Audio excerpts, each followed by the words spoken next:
It's an especially sombre Easter week in Masaya.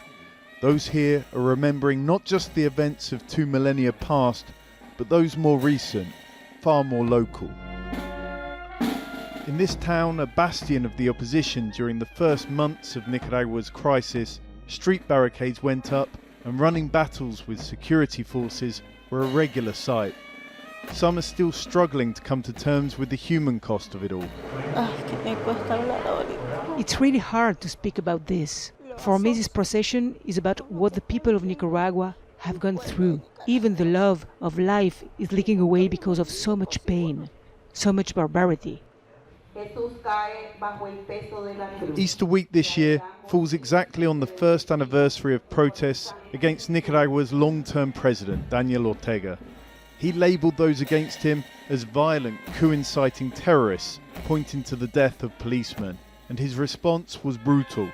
CONCEPCION POTOSME says her brother Darwin was killed by a sniper's bullet. That, she says, was just the start of her family's troubles. In the 10 months since he's been gone, we've had death threats, been followed, harassed, and I don't see any change from the government.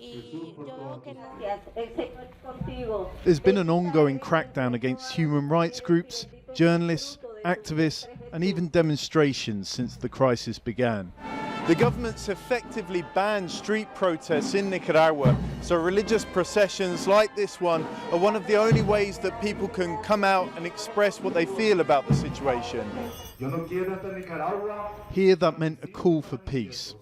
We plead with Mr. Daniel Ortega, Mrs. Rosario Murillo and her brother soldiers. Stop the repression. Stop the crucifixion and killing of our Nicaraguan people.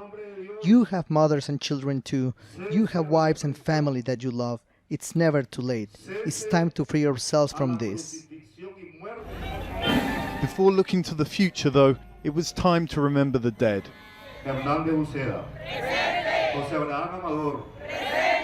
They're with us, responded those gathered here.